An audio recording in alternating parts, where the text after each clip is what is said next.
Hi, everyone. Welcome to the Center for Puerto Rican Studies discussion this evening. And my name is Elena Martinez. I'm a folklorist at City Lore. I'm also one of the artistic directors of the Bronx Music Heritage Center at the Bronx Music Hall in the Bronx. Today, we're going to be discussing the new book, La música, otra, parte, by Dr. Jose Cruz. And before we start, I'm going to give you a brief bio information about Dr. Cruz, and then we're going to go into a discussion of his book, some of the songs and stories featured in his book, and then we'll have some time for questions at the end. And we do want to give a big thank you to Centro for all the staff and at Centro for sponsoring this event tonight. Dr. Jose Cruz, who is the star of tonight's show, is a native of San Juan. He was raised in El Fanguito and Barrio Obrero in Santurce, Puerto Rico. He holds a master's degree in Latin American Studies with a concentration in literature and history from Queens College, CUNY, and a doctorate in political science from the Graduate Center at CUNY. He is a professor emeritus of political science at the State University of New York at Albany. He has published books with Temple University Press, Lexington Books, and Centro Press, and has numerous articles in newspapers, encyclopedia, and academic journals, and his short stories have appeared in various newspapers and journals in Spanish and English. And he also has worked on various anthologies, which this is the third one. To the book that we're looking over tonight will be the third one. And he has also been the producer of various albums. He has his foot in the music world as well. So with that, we want to welcome Dr. Jose Cruz tonight as well. Thank you. I'm glad to be here. And thank you to Centro for giving me this opportunity. And thank you, Elena, for agreeing to be the moderator. So, well, thank you. I was excited that Jose asked me to take part in this discussion of his new book because as a folklorist, I'm interested in traditional forms and the songs and stories that are discussed or written about in this book are part of traditional genres that have connections to real life stories or could have in another reality. And Jose's stories build on these narratives. In the book, we come across genres like the Puerto Rican plena, the Cuban son, and these are narrative songs, which in folklore we call ballads. And then as printing became available through the years, many times these lyrics were printed on broadside or song sheets, so they're known as broadside ballads many times. And these sort of broadside ballads deal with the concerns of the common people and the working class people. And just to make the differentiation, in folklore, a ballad is a narrative song that tells a story, as opposed to the music industry, where a ballad is a slow romantic song like a bolero or something like that. But broadside ballads were a means of spreading news, gossip, and political commentary. They include stories of murders, outlaws, disasters, or things that happen in people's neighborhoods. Plena, as many of you know, became known as the sung newspaper, a periódico cantado, as a form of broadside ballad, just as corridos are in Mexico or the literatura de cordel are in Brazil. So the stories that Jose takes in his new book take these plenas, takes guarachas, takes the various sones, and reverses the creation where many times we hear ballad songs that are based on a real life incident. Jose creates the story that the song is based on. And he opens the book with a quote by Gabriel Garcia Marquez. The quote is, "I am convinced that telling the true story brings bad luck. I take comfort, however, in the fact that at some point, oral history might be better than written history, and without realizing it, we invent a new genre that literature needs, fiction from fiction." And I would like to add to that quote something from Maya Angelou, how she sees storytelling. She says, "I deal very little in facts. Facts can obscure the truth. You can tell so many facts that you never get to the truth. You can tell the places where, the people who, the times when, the reasons why, and never get to the human truth, which is love and pain and loss and triumph." And in these stories, Jose takes the narratives of these popular ballads and creates stories that give life and truth to the people of Fanguito, the neighborhood where he grew up. And I just want to mention just a couple other quotes from folklorists themselves who talk about how ballads, in general, narrative ballads can help us see other sorts of truth. The folklorist David Buchan, when he talks about historical ballad, mentions, "It reflects in a blurred fashion what is reckoned to be the actual pattern of events. And this pattern is worth remarking is that it's not recorded in any known document, but only in the ballad, the song itself. What appears to be the ballad's unhistoricity actually reflects the kind of historical truth that normally never finds its way into the documents, the nature and the quality of the folk's emotional purposes, the raw material of the historical event. Historical ballads, we would all agree, are not documents, but the evidence just presented would indicate that they can be much nearer the truth than is normally realized. They contain factual truths that are not found in the often scanty records, and they contain emotional truth, the attitudes and the creation of the ballad singing people to the world around them.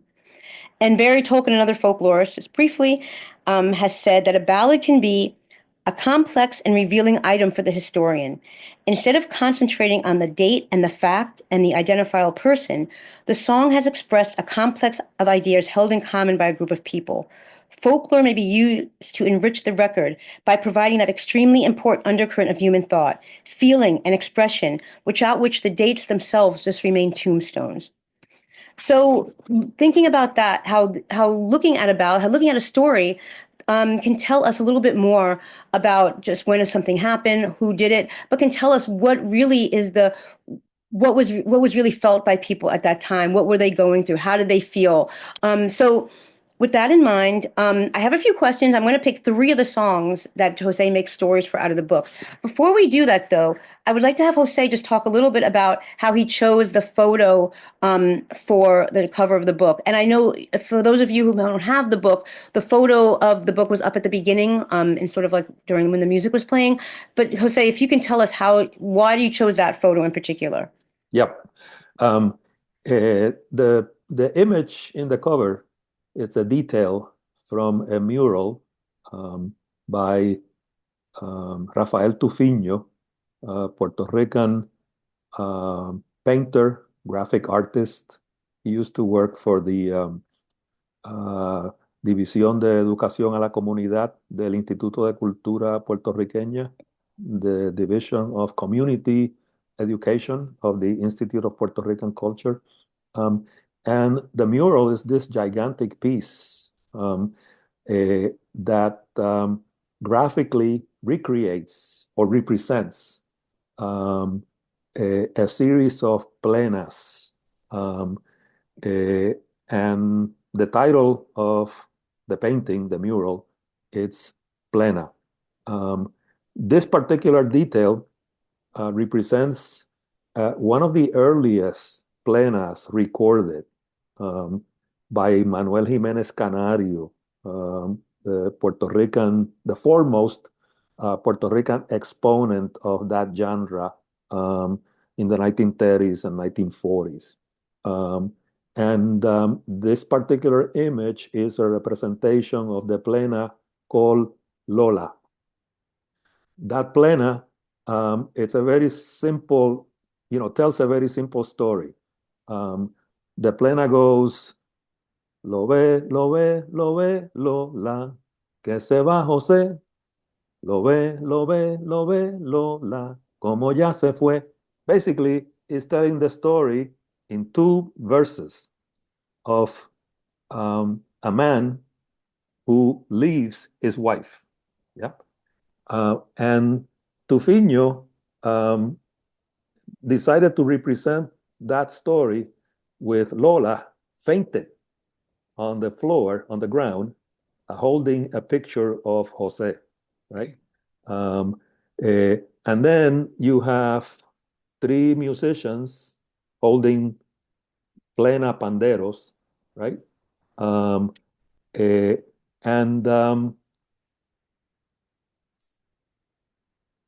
right around here, it's very difficult for you maybe to see it, and for me to point out because I have to go against, the direction that I need to be. Right here, there is the face of Manuel Jiménez Canario included in that particular detail.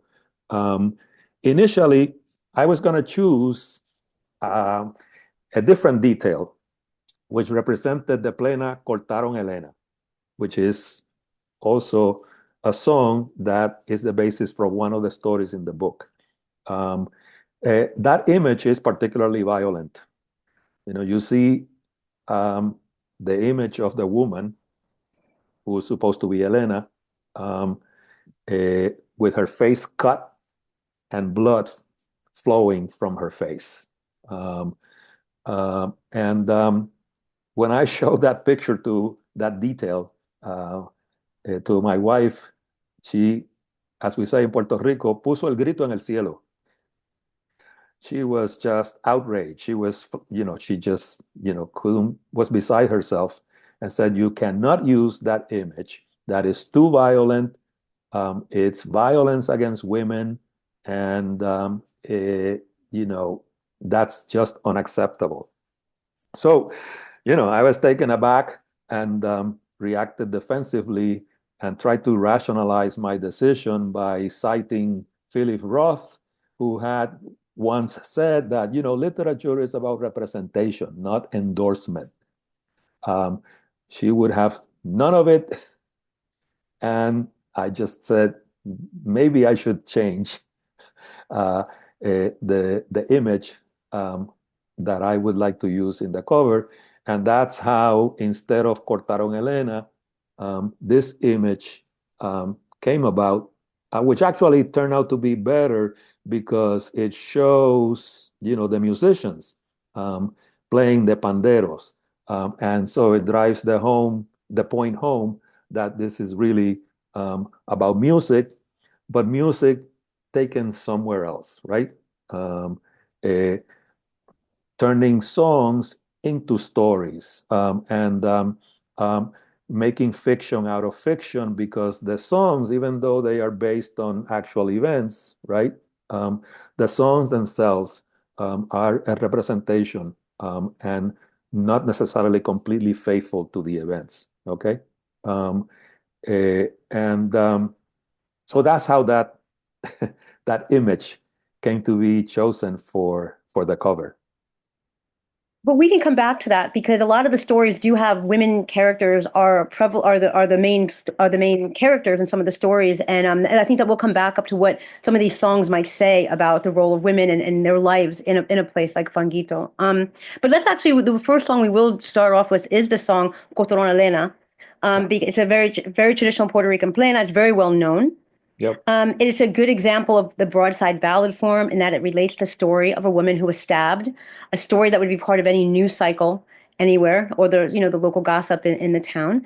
Yep. The rhythm of these songs and plena also the rhythm of the songs are very similar. A lot of the same rhythms are used over and over because this makes it very easy for people to remember them. Remember, people might not be able to read well, but if they can sing it and the same rhythms are used over and over, you can put new lyrics into these, and then these stories can go forward that way.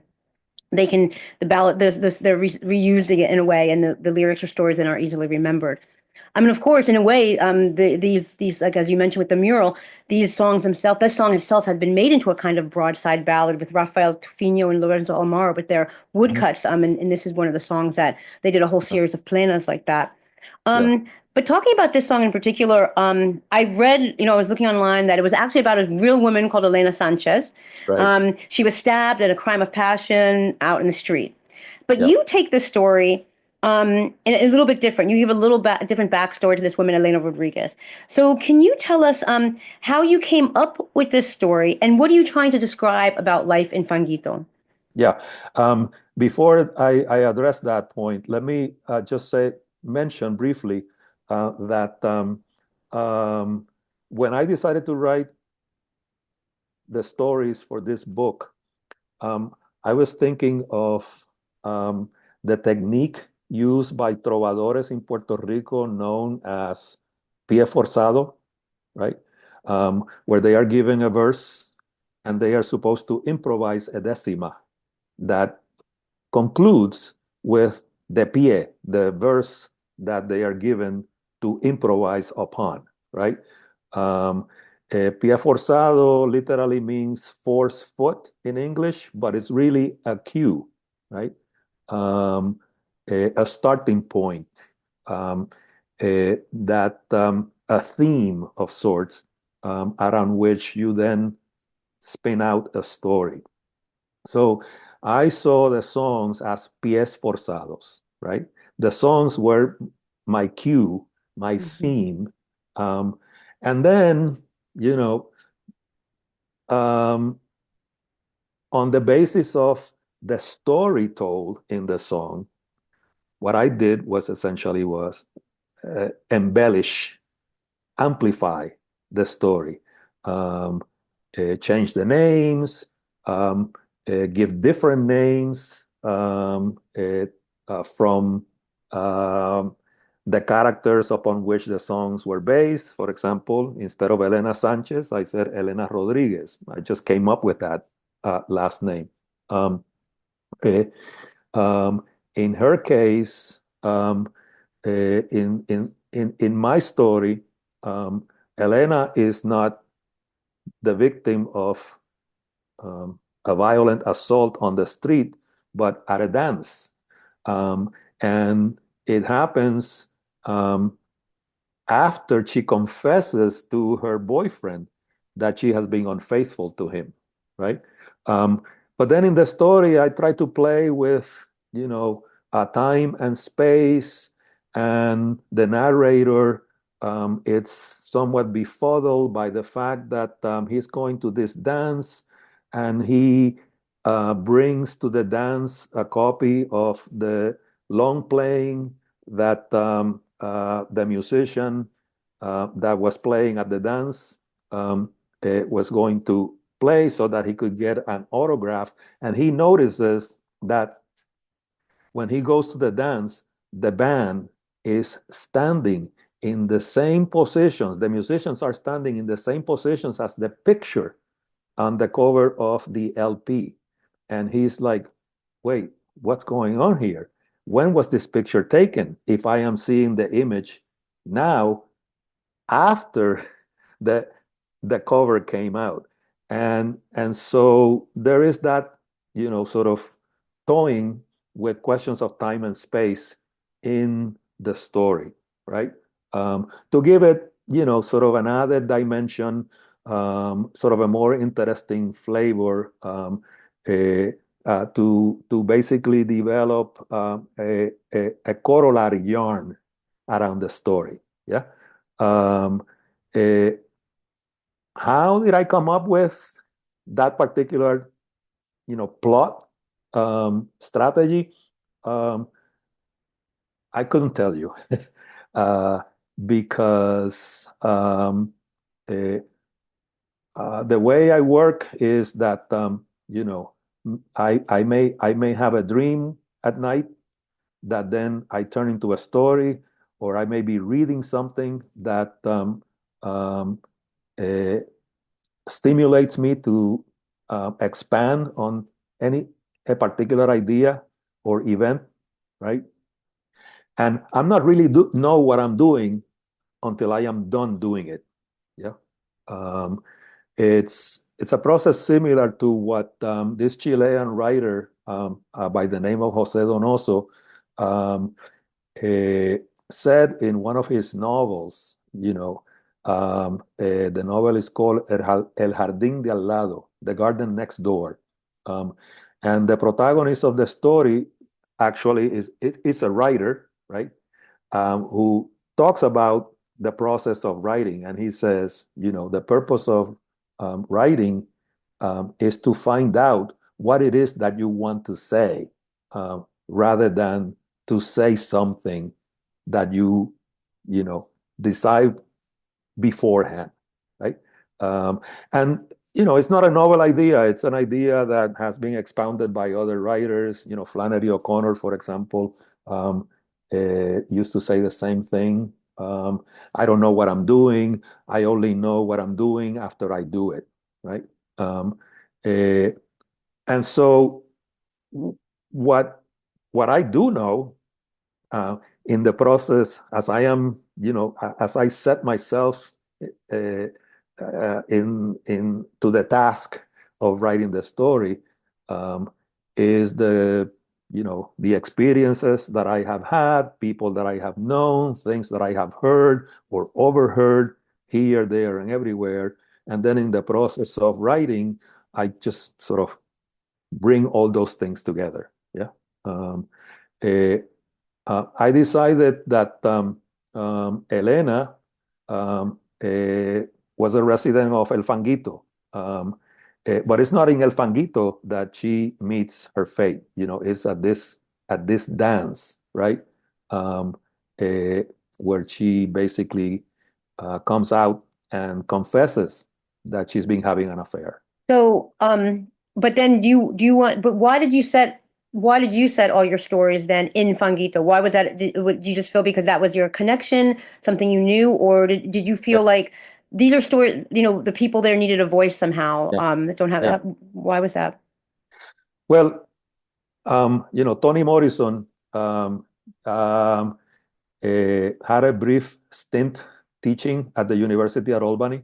Um, and um, uh, when she taught at University at Albany, um, she used to tell her students, do not write about what you know because you don't know anything. But the reality is that um, in order to write, you need to write about what you know. Uh, and so El Fanguito and Barrio Obrero are the places where I grew up, right? El Fanguito was the home of my grandmother.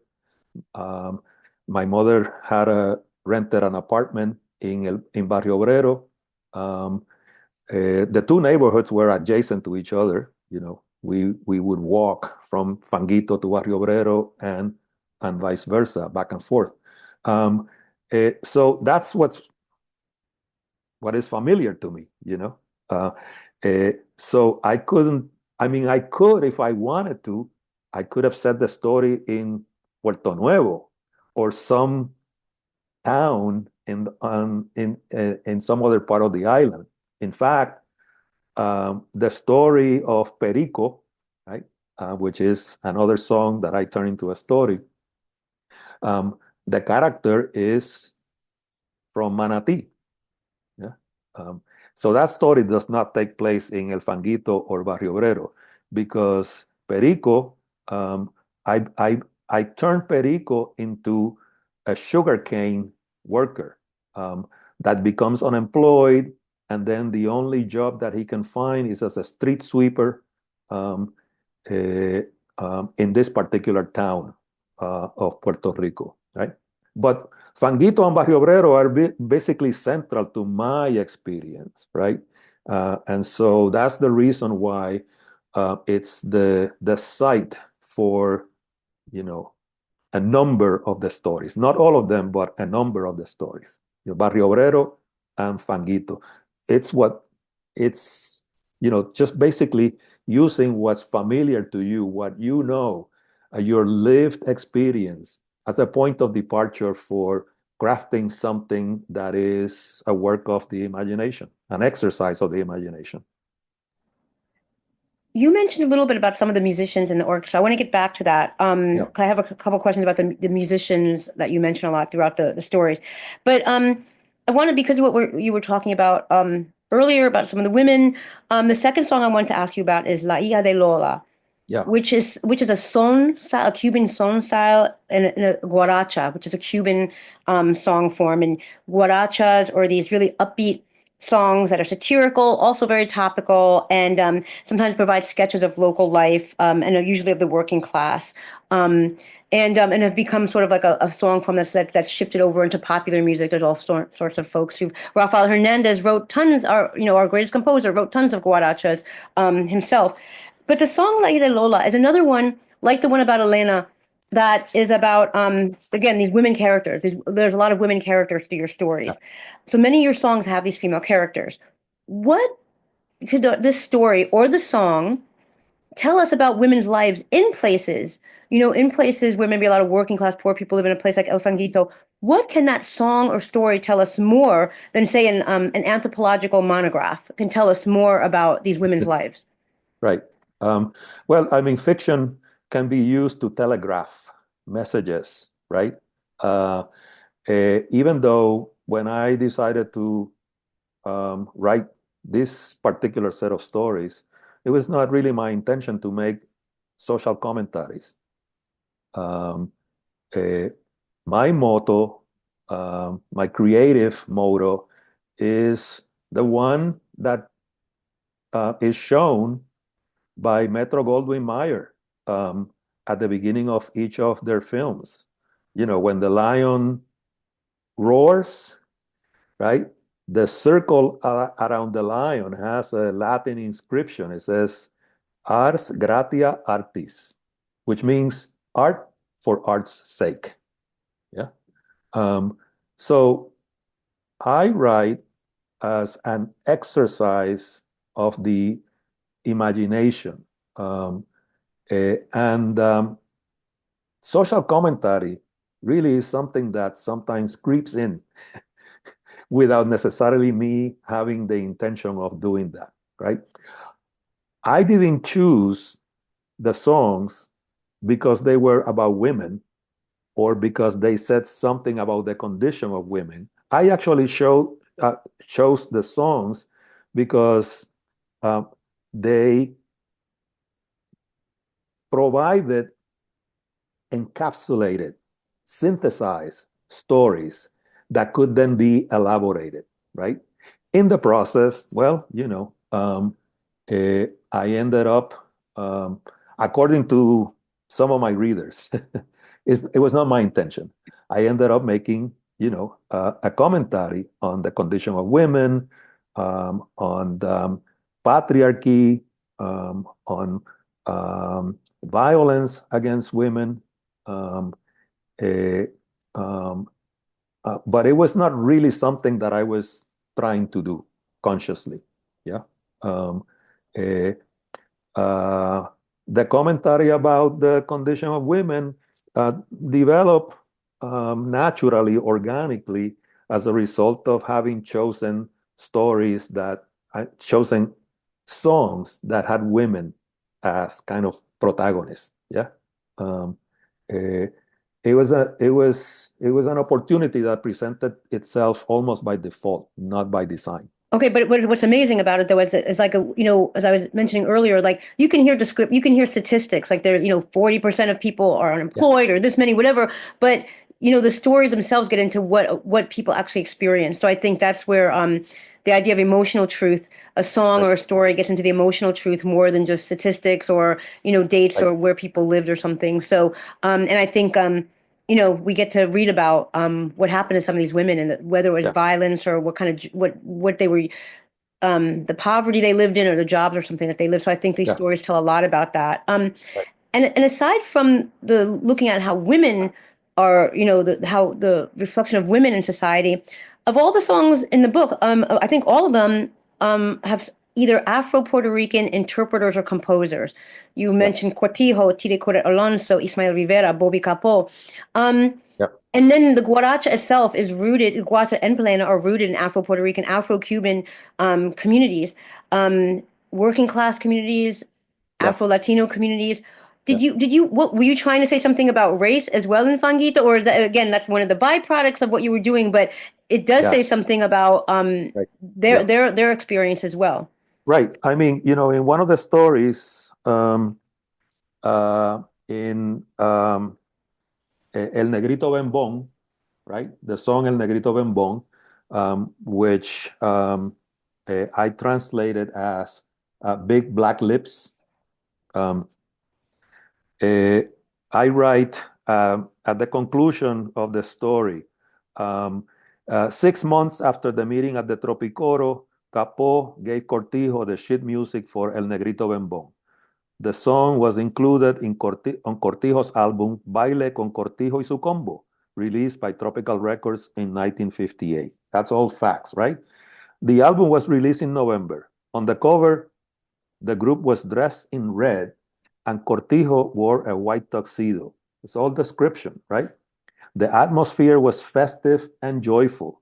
The musicians without instruments in their mouths were smiling. In the background, the smile and gesture of Miguel Cruz, the combo's bassist, could have been an attempt to be seen above Ismael Rivera, but it could also have been a gesture of pride or arrogance. Cortijo posed playing a cowbell with pursed lips. Ismael Rivera pretended to sing. Cortijo and Ismael's lips were prominent. La bemba, right? They were, a group of black men asserting their presence without concern, all of them flaunting their big black lips without reservation. In the contrast between the red, white, and black, the blackness of the group stood out, clearly defined and unambiguous.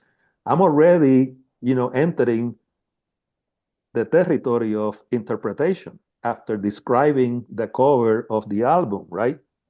And so the concluding paragraph of the story says, without knowing what Puerto Rico's racial politics were like in 1958, it was impossible to guess that the image on the cover was the vindication of a wretched black man, a man whose only fault had been having big black lips. Cortijo did it unintentionally. That cheerful, festive record cover was a powerful symbol. With its riotous color and broad smiles, it was an affirmative and silent protest, a social challenge disguised as an invitation to dance, right? Which is the title of the album. Baile con Cortijo y su combo. It's an invitation to dance. So, from describing this cover, then I segue into this interpretation, which turns out to be a commentary on race in Puerto Rico. Puerto Rico, which is notorious for its racism, right? Where you have racial violence, right? El Negrito Bembón is killed because of his big bemba. Eh, um, and there you have Cortijo and his group, all black men, in this brightly colored cover, for everyone to see their blackness, right? In a riotous, festive way. And so, this just came to me. I was like, wow, this cover, it's sending a very powerful message, right? In a country notorious for its racism, here you have this bunch of black men flaunting their bembas, right? Flaunting their blackness, right? And the idea sort of came to me, yeah, that it was, a form of protest that came about unintentionally. In the same way that the commentary that I'm making by, inserting my interpretation into the image came about really without me having the, uh, predisposed intention of doing that. Yeah, it just came about. It was, a byproduct of this exercise of the imagination that I decided to undertake by writing this particular story. To go back to the songs themselves, though, do you think they are unintentional? The songs, the interpretation of the songs, or the album covers? You could even say, I mean, people have talked about Machito and the Afro-Cubans, calling yourself the Afro-Cubans and putting that on the album cover with all black Yeah. men is a in your face way. It was intentional. Do you think you're saying that maybe Cortijo wasn't being intentional with this with Well, the I song? don't know. I don't know. I mean, Bobby Capó wrote the song, obviously, um, I mean, not obviously, perhaps thinking, I want to make a comment on black violence in Puerto Rico. I want to make a comment about racism in Puerto Rico. But I don't really know if that's what Bobby Capó was thinking when he wrote the song, right? Um, eh, um, he was just, I think, um, basically he was offering a representation of a reality in Puerto Rico in the form of an imaginative work, right? That was also something that you could dance to and that you could sing and that you could, you know, and that you could refer to without actually being, horrified, right? Because it's a horrible thing to kill someone because they are black, right? Oh, the cop says to the man, "Why did you kill him? ¿Por qué lo mató? Diga usted la razón." And the killer says, "Yo lo maté por ser tan bembón," right? Um, eh, and that's horrible. But when you listen to the song, inevitably you laugh, right? You laugh at something that is horrible. Um, and I think that, you know, um, fiction, right, has the capability of sending powerful messages through laughter and through um, the creation of situations that people can be amused by, right?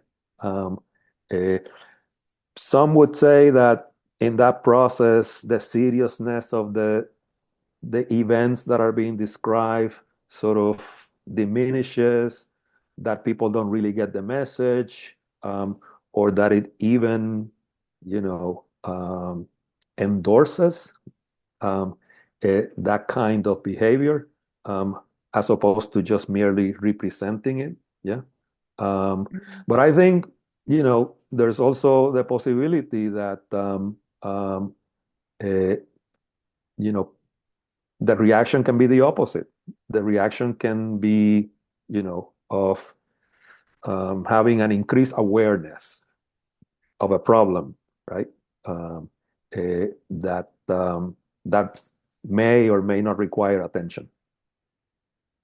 And also all these songs like Plenas, like Guarachas are very upbeat too. So you're saying in a very like the music is very upbeat, kind of joyful. So you're talking about really serious topics and yeah, Right. using this Yeah. style. Going to get back to to that in a moment, but since you were talking about some of the musicians themselves, a lot of your stories have this like really meta quality to them. You have a story about a plana, you're writing the backstory to it, and then the people in the plana are also visiting a bet dance where they see Charlie Palmieri or Ray Barretto or something like that. So you have all these different levels. I mean, you said earlier that it sort of came to you in like a dreamlike sort of sequence. But is that Yeah. did you want those many? Why did you want those different layers of the narrative like that? These different Yeah. sorts of layers built in. Again, it's something that happens in the process of crafting the story. It's not intentional. I don't write with a preconceived plan. It's basically the pie forzado technique. You know, the pie forzado. It's my point of departure, and whatever happens after that, I am not fully in control of it until after it is done. And then I can go back, right, and change things here and there, polish things, change words, try to think about the language, and the words that are the best, the most appropriate to use for any given scenario or situation, dialogue, etc. But in the process of crafting the story, um, it's almost like automatic writing. Remember automatic writing? André Breton and the Surrealists.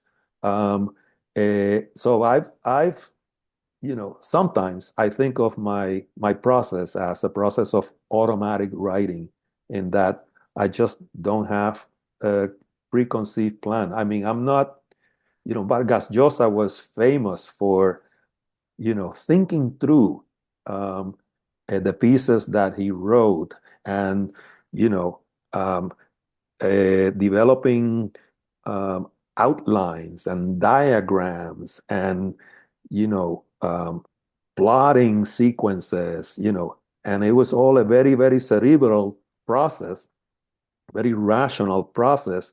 Um, eh, Even though, in the end, it was also an exercise of the imagination. But, it is, I don't think it's a coincidence that, for example, he most of his work was basically historical fiction, right? Um, eh, so, you know, he reads about Trujillo in the Dominican Republic. So, he um, learns everything that he can about that particular dictator and dictatorship. And then he decides to write La Fiesta del Chivo. Yeah? Um, uh, Jacobo Arbenz in Guatemala, it's overthrown by a coup in 1954, right? Um, Vargas Llosa write Tiempos Recios, which is about that particular story, but embellish, right? With real characters, but also imaginary characters, right? Um, the writer that I mentioned at the beginning, Jose Donoso, in this novel, El Jardín de Al Lado, he mentions by their names Garcia Marquez and Vargas Llosa and Carlos Fuentes. And then he says, but better than any of them was Marcelo Chiriboga. And you're like, Marcelo Chiriboga? Who the hell is Marcelo Chiriboga? Well, it's a character that he invented. It didn't really exist, but he puts him in there with the real characters, right? Eh, so, I mean, I wish I could write like Jose Donoso, and I wish I could write like Mario Vargas Llosa. I don't, but I do something similar, you know. Well, In can I terms ask, since of you brought, I'm sorry. no, no, in terms of um, uh, mixing, right, fact and fiction to create, yeah, a meta narrative essentially. Well, since you mentioned history, can you talk a little bit about, some people might say, when I was reading the book, people, there's characters, people who kind of like weave their way into some of the stories are Barceló, Johnny Yeah, Rodriguez and his club, in right, San Juan. There's these real figures, real historical figures, right, even some of the singers themselves, like Bobby Capone. You're like, wow, did that really happen? Did they really meet and talk about that? And right. some people might feel like, well, Yeah, you're mentioning historical figures, but you're making up the history about them. Is that that's right. a good or bad thing? What do you is your response to that? My response to that is that the reader has a responsibility to do some work as well. That and this is not an original idea. This is something that I realized after actually my wife mentioned it after hosting this Cambodian, is it Cambodian, Liz? Uh, Hmong writer by the name of Kalia Kao Young. Who came to my wife's class at Hudson Valley Community College and gave a talk about one of her books. And she said, writers don't have to explain everything. You know, the reader has to do some work as well. So uh, when I was reading Donoso, the novel, I could have read the name of Marcelo Chiriboga next to Garcia Marquez and Vargas Llosa, and I could just have kept reading, but I was like, who the hell is this guy? So I did a little digging, and that's how I found out that it was an invention. So if the reader really wants to know whether Romero Barceló had a daughter, who was part of this group of loose women at Albert Einstein High School, um, then they have to do a little bit of work themselves to figure it out, Um, uh, at this point, I can tell you that, he didn't have So the such reader has to thought. have curiosity. The readers have to have some Exactly, curiosity in this. exactly, exactly. So I think it was mentioned in the chat that please ask any questions for Jose. I'm going to mention one more song and ask a question about it, but then please put in your questions for Jose about any of the songs we've talked about that were mentioned, or if you want to hear about maybe some of the other songs that he mentions, stories that are in the book. The last one I just want to mention about, because it kind of, all the topics that we've been talking about sort of kind of come together with this. The story Destrucio. So I'm sure I always pronounce that right. But The Eviction, which is a famous song that Ruben Blades and Willie Colon did on Yeah, their album together. And it was written by Titi Correa Alonso. It's a bomba sica, which is a little bit different. Bomba is not really a narrative style like these other ones. right. It's not really, it usually doesn't have like story forms in it, but it is a very African, Afro-Puerto Rican form. Yeah, Again, and also what's kind of different of all the chapters, this one reads more like an essay almost and less like a right, story. And is it because this story, the song, actually, the song is about the death of Agrufina Villanueva, an yeah, Afro-Puerto Rican woman who was murdered in yeah, Loíza Aldea by the police because while she was trying to stop her family from being evicted in right, 1980. So, this was the one that's a little bit more sociologically written. right. It's a sort of different style and everything. But again, from what you just told me in here, you were saying you didn't really work on social commentary, but I was wondering if now is this supposedly is it a commentary about how poverty itself in a place like El Fanguito, where there was, you know, even though the story took the real historical thing took place in Luis Aldea, how Right. poverty is criminalized and racialized in a place like Fanguito. And so that to me was I was taking away that from it, but maybe you said you kind of were not thinking of the social justice aspects of Yeah. it. Right. No, it actually that's a story that is sort of the exception to the rule, uh, in that um, again, the song, the Saucio, tells a story of land squatters and the criminalization of poverty, as you put it. Um, and it's also an illustration of racial violence in Puerto Rico, right? Um, uh, but then, you know, um, years ago, I had read this pamphlet written by William C. Foster, the Secretary General of the um, uh, Communist Party USA, who went to Puerto Rico. Um, this is during the 1940s, and visited El Fanguito.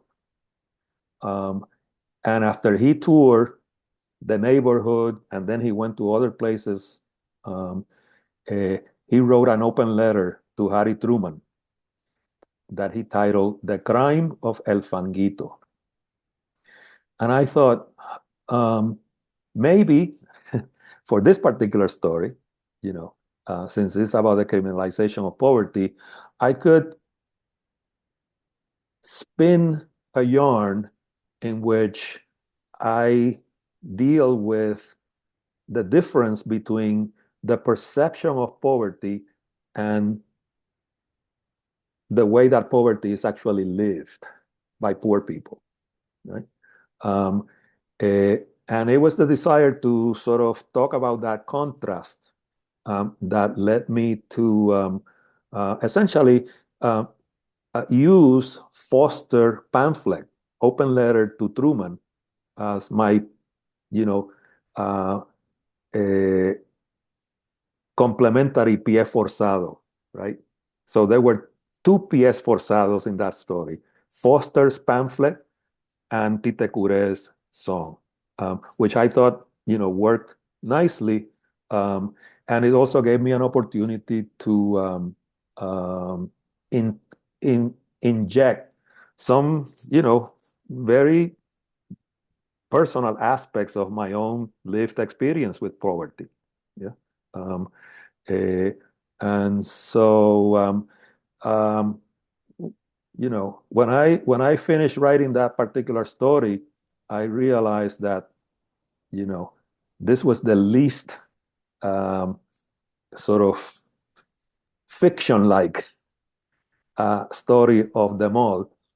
And then, you know, I tried to box my way out of that bag um, uh, by saying, and I'm gonna read you how I sort of dance my way out of that um, dead end of sorts. The last two paragraphs, um, uh, I write, when did Tite Cure write the Saucio, the song based on Adolfina's story? Why was it recorded in 1994 and not before? Anyone who hadn't paid attention in 1980 when Alfonsina was massacred would never know that the song on Willie Colon and Rubén Blades' album Tras la Tormenta referred to Adolfina, the black Puerto Rican from Loíza, rather than to a generic Adolfina from Latin America and the Caribbean, invented to denounce the compound problem of homelessness and racial violence. Was the public aware of these problems in 1994, so far removed both from the so-called crime of El Fanguito of the 1940s and the homicide of Villanueva Osorio in 1980? Who remember the famous Villa Pangola, Villa Clemente, and Villas Hostos y Dávila, which had formed the Federation of Land Squatters back in 1973? What, if any, was the relationship in 1994 between social mobilization and the state's response to housing issues? Who was concerned about the racial issue in Puerto Rico? Were these issues still alive, or was there a gap between the call to protest in Tite Curé's song and the reality of the moment? And then, all of this is heavy, right? Essay-like. And I say, if this were an academic work, those questions would be answered. But this, although it may not seem like it, is a tale, not an essay. Now you can laugh. My mother would look at me with disdain and reply, "You don't say."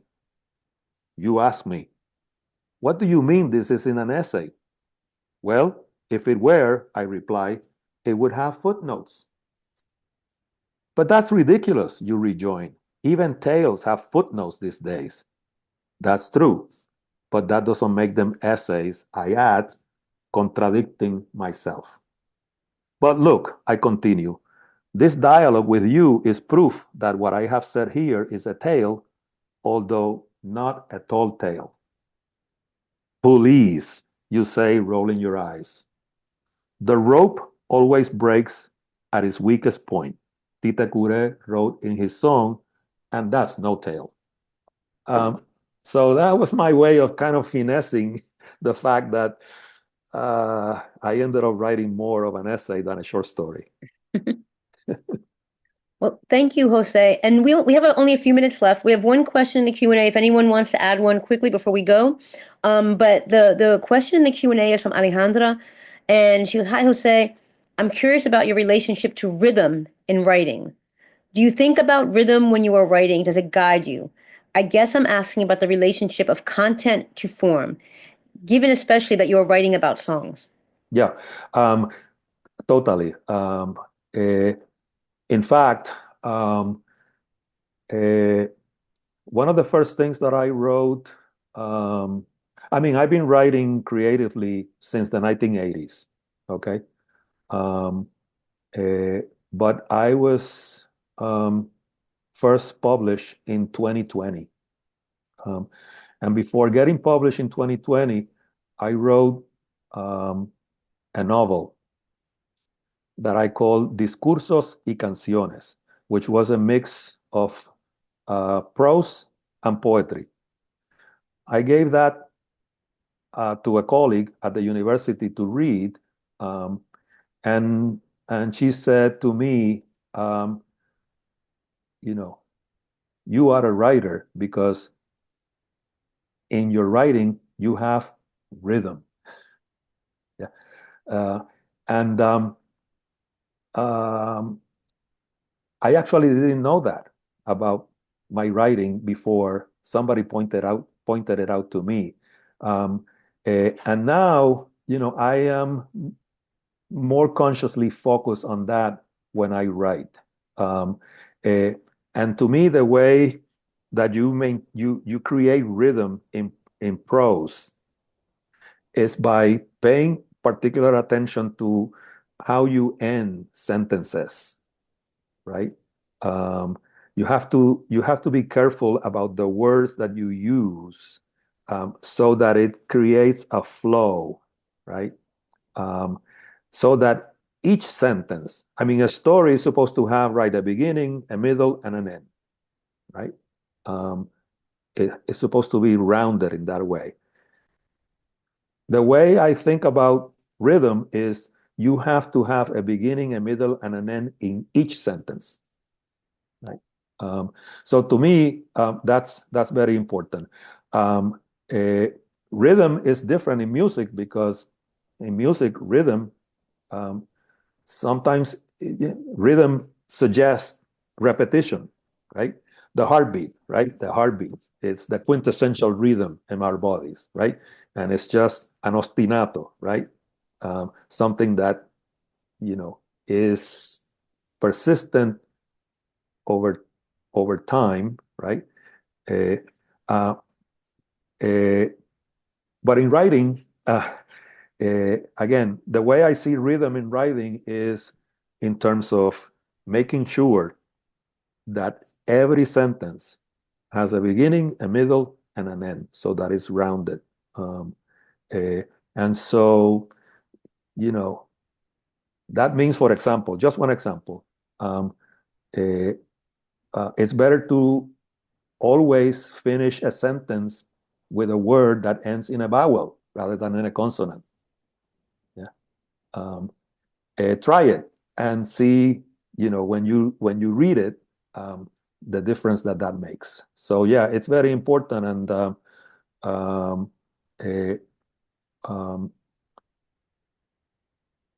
I mean, I never thought of my fiction as, or my stories as songs, um, but to some extent, they have the same quality as a song in terms of having that structure, that roundness of beginning, middle, and end. Um, okay, so thank you for that, Alejandra. If there anyone else has any questions, I was told we have actually a few more minutes. We have a little bit extra time that I thought. We're going to a little after 7. So if anyone else has anything they want to share in the Q&A. This book has 8 different songs. I picked out 3 to discuss. Right. Were there any and a lot of them, half of them about probably have been interpreted by Cortijo. So I assume you have a something in your heart for him. His music. I mean, Yeah. like him.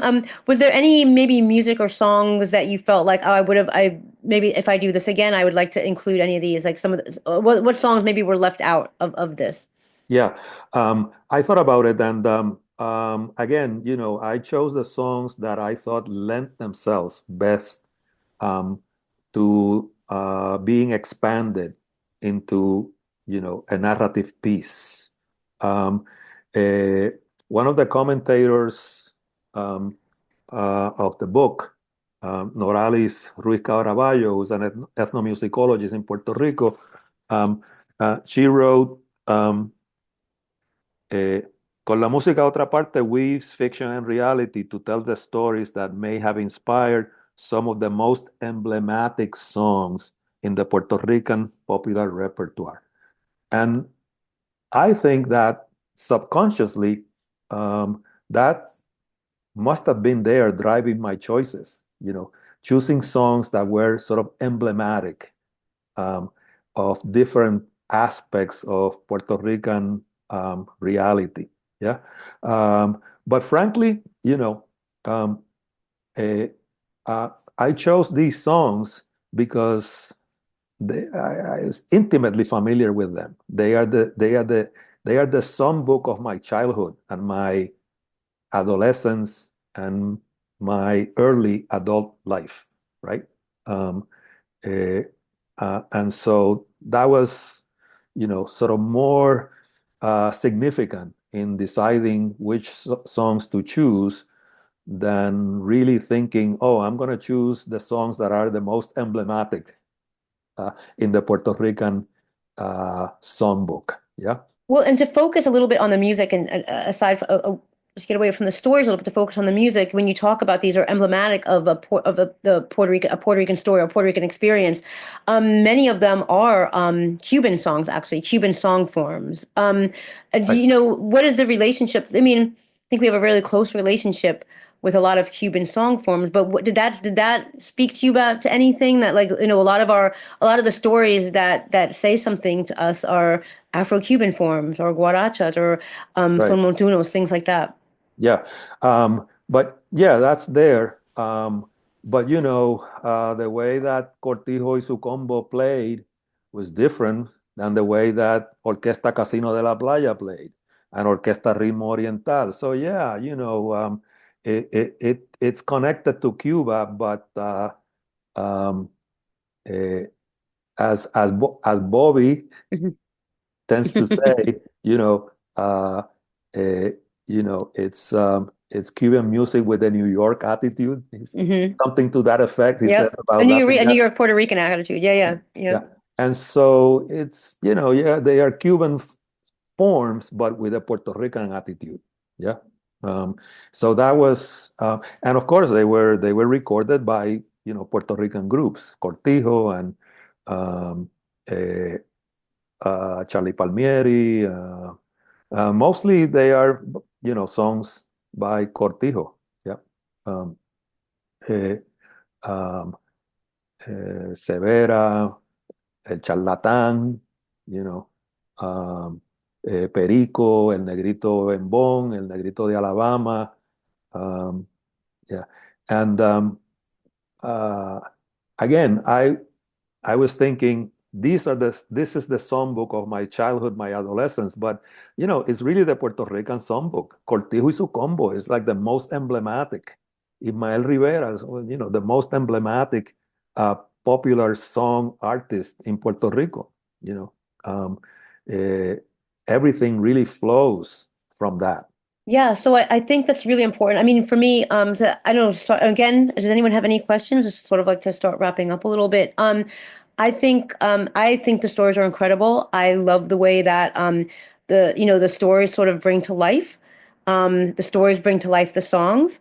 Um, and again, I know you said maybe it wasn't always your first idea to do it, this idea of making the commentary, but I Yeah, think that, like I mentioned earlier, I think this idea that like art like this can really tell us a different kind of truth, a different yeah, kind of story, a different kind of facts that, dates and numbers that you can read in a book or yeah, some archival document, that this tells us a different story. We have a lot to learn. It brings a lot that we can learn from these types of stories. And what's also really nice too, this when I'm speaking as a folklorist and thinking about that ballad style, a lot of times people thought that, oh, these were like, songs, like folk songs just come up from the anonymous mass of people, and there's no authors. And maybe no one knows who did the plena, who might have been the composer of that plena originally. But a lot of these other songs did have composers and people who wrote them and yeah, authors and but have kind of become part of, like you said, this part of the Puerto Rican experience and the Puerto Rican songbook. So I think some these stories just have a really important part to play, and hopefully you'll do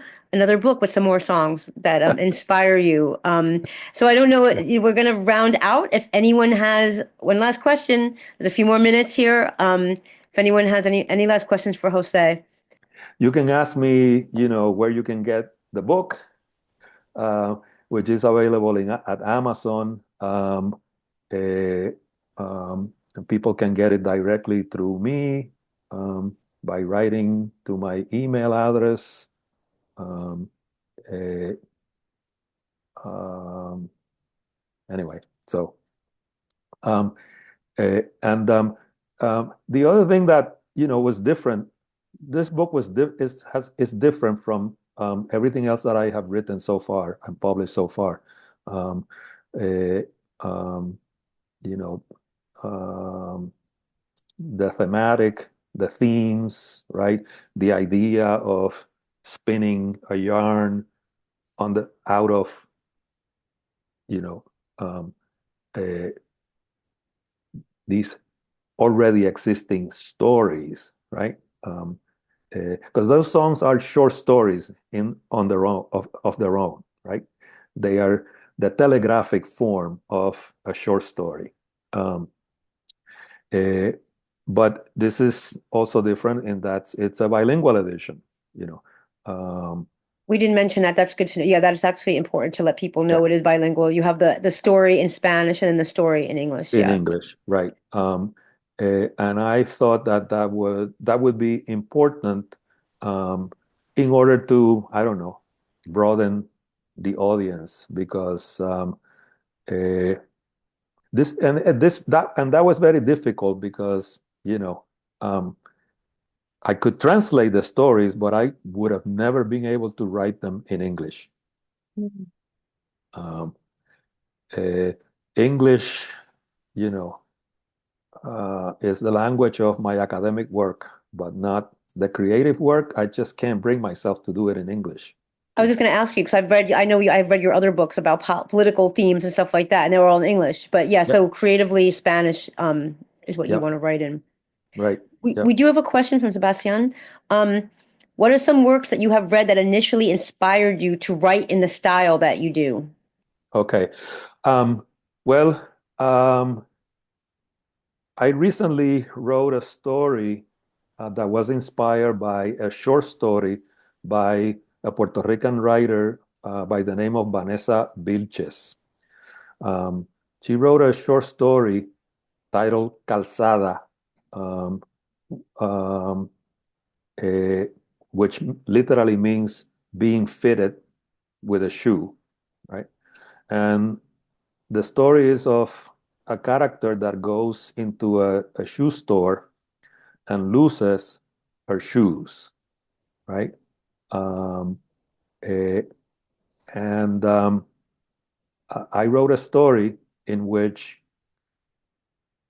my protagonist goes to Plaza Las Americas in Puerto Rico, sees the author of the story going into a shoe store, and when she is busy um, trying some shoes in the store, he goes and steals her shoes, right? So in the story, she loses her shoes. She can't find them anywhere in the store, um, not because anybody stole them, but in my story, the shoes disappear because my protagonist, sort of stalks her, goes into a store, and steals the shoes from her. So um, uh, in that story, I make my protagonist say that um, uh, his style of writing is similar to Vanessa Vilches, right? Um, except that in Vanessa Vilches, you can find influences from Cristina Rivera Garza, a Mexican writer, whereas in the protagonist's case, um, there are no influences that, the protagonist writes as a literary vampire. So um, my influences are variegated. And I see myself as a literary vampire, you know. Um, uh, when I started writing in the 1980s, I was basically imitating Garcia Marquez. Okay, and so there's a lot of crap that you know I don't really want to have anything to do with because it's just a pale imitation of Garcia Marquez. Um, Over time, I developed a particular way of writing, which I think is my own, but it's nurtured by what I read. Okay. Um, eh, and what I read, it's, and I read, you know, everything under the sun, right?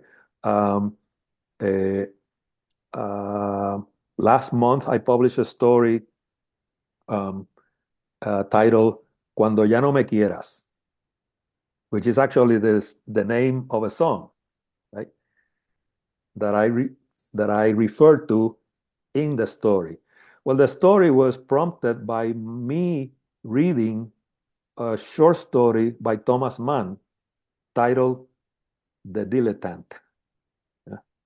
Um, and so there was a description of a woman in that story that I use as my pie forzado. So, I read Thomas Mann, I read Flannery O'Connor, I read Vargas Llosa, um, I read Sebastián Salazar Bondi from Peru, um, eh, Jose Donoso, and um, I take from all of those sources, um, and develop, my own stories in a style which I don't know. I mean, I think that the description and the analysis of my style is best left to the critics, you know. But um, if there's one thing that I can say about it is that it tends to be sort of fundamentally a first person, um, singular, and confessional, testimonial. Thank And you, that's Jose. and that's just me. I don't take that from anybody. Well, thank you, Jose. We want to thank you. Want to thank everyone at Centro for putting this program together, organizing the program. The book is wonderful. I suggest everyone go out and buy it. It's about anything about Puerto Rican right now. I guess with the whole Bad Bunny craze, Puerto Rican music is all over the airwaves around the world right now. So Yeah. here's a great book to introduce you to some, as Jose called them, some of the Puerto songs of the Puerto Rican songbook. So with that, again, everyone, thank you so much for joining us tonight. Thank you.